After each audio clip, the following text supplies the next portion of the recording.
தனியாக தான் உட்காந்துட்டு பார்த்தேன். எனக்கு டீம் இல்லை, யாருமே இல்லை, என்னால் முடியுமா அப்படின்னு பார்த்தேன். ஆனால் இப்போ எனக்கு ஒரு பிளாட்டினம், ஒரு சில்வர், ஒரு ஸ்மார்ட் வாட்ச் எனக்கு ஒரு பதிவு இருக்கு.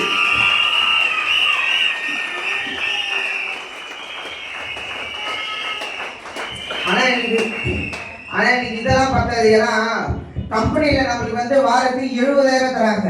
எவ்வளோ? 70,000 தராங்க. அதை தவிர 15,500 ரூபாய் தான் சம்பாதிச்சிருக்கேன். அதை நான் பெருமையாக நினைக்கல, நான் அவமானமாக நினைக்கிறேன். 70,000 எப்போ வாங்கணும் அப்போ தான் நான் என் மனசு நிறைவாக நினைப்பேன்.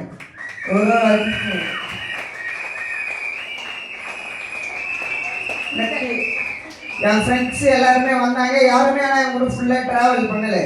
எல்லாருமே பாதியில் விட்டு போயிட்டாங்க. ஆனால் கொஞ்ச நாள் அவங்களுமே கம்பெனிக்கெலாம் போனாங்க. அப்போ அவங்க சம்பாதிச்சாங்க கம்பெனிக்கு போய், நான் அப்போ சம்பாதிக்கல. ஆனால் இப்போ கேட்டா நீ எவ்வளோ அமைச்சா சம்பாதிச்ச அப்படின்னு கேட்டால் எனக்கு மாதம் 10,000 எனக்கு வாரம் 15,000 அப்படின்னு சொன்னேன். அப்போ நினச்சான் உண்மையாக சொல்றியா அப்படின்ட்டு. ஆமாண்ணா அப்படின்னு அவங்க இல்லை. எனக்கு இன்னொன்னுன்னா இந்த நிறைய மோட்டிவேட் பண்ணுறவங்கள எங்களை டீமோட்டிவேட் பண்ணுறவங்க தான் ரொம்ப பிடிக்கும். ஏன்னா நம்ம ஒரு வாழ்க்கையில் ஜெயிக்கணும் அப்படின்னா நல்ல நண்பர் வேணும். நம்ம வாழ்க்கையே அவங்க அப்பாவுக்கு அவங்க குழந்தையா பிறந்து அவங்க கையில டாக்டரோ நர்ஸோ வந்து கொடுக்கும் போதுல இருந்தே அவங்க அப்பா வந்து பார்த்துருக்காங்க. இன்னும் ஒரு பெரிய விஷயம் என்ன தெரியுமா? அந்த அப்பா இதே ஹோட்டல்ல வேலை செய்யக்கூடிய ஒரு நபர். அந்த வேலை செய்யும் போது என் பையன் எப்படியாவது படிச்சு நல்ல வாழ்க்கை தரத்தை மாத்திர மாட்டானா? என் பையனுக்கு நல்ல ஒரு வாய்ப்பு கிடைச்சிடாதா? என் பையன் நல்ல டிகிரி முடிச்சு என்ன இந்த வேலையில இருந்து ரிலீவ் பண்ணிட மாட்டானா அப்படின்னு சொல்லி இத்தனை வருஷ காலமாக 18 வருஷ காலமாக தன் மகனுக்காக ஓடிக்கிட்டே இருக்கக்கூடியவர் இப்போ ஸ்டில் இப்போ வரைக்கும் கரண்ட் சிச்சுவேஷன் வரைக்கும் அதுக்காகவே ஓடிக்கிட்டே தான் அவர் இருக்காரு. அவர் வந்து அதை ஸ்டாப் பண்ணவே இல்லை. நல்லா புரிஞ்சுக்கோங்க, இந்த ஹோட்டல்ல தான் அவங்க அப்பா வேலை செய்யறாரு. அதே ஹோட்டல்ல 4th ஃப்ளோர்ல அவங்க பையன் வெற்றியாளரா ஃபியூச்சர்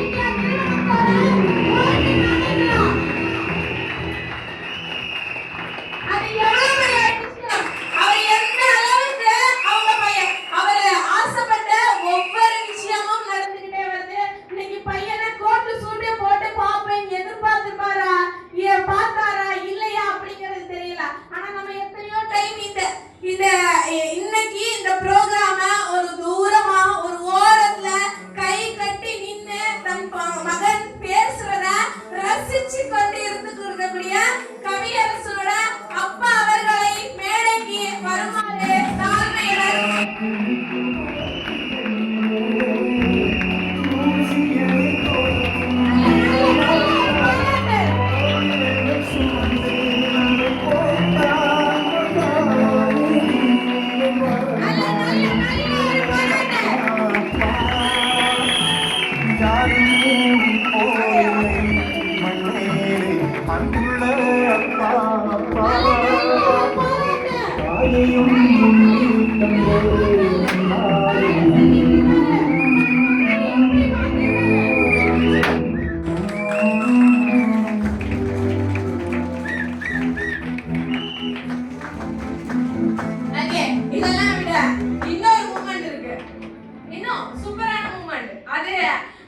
பேசி பையனா பொண்ணா எதுவுமே தெரியாது.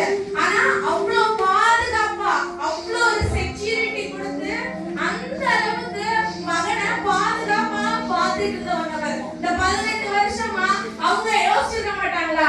என் ஹஸ்பண்ட் இந்த மாதிரி ஒரு ஹோட்டல்ல வேலைக்கு போயிட்டு இருக்காரு, எப்படியாவது என் வாழ்க்கை தரம் மாறிடாதா, எப்படி என் பசங்களை கஷ்டப்பட்டு படிக்க வைக்கிறாரு, எப்படியாவது மாறிடாதா அப்படின்னு சொல்லி கண்டிப்பா அவங்களுமே அந்த இடத்துல அவங்க அந்த வேல இருக்காங்க.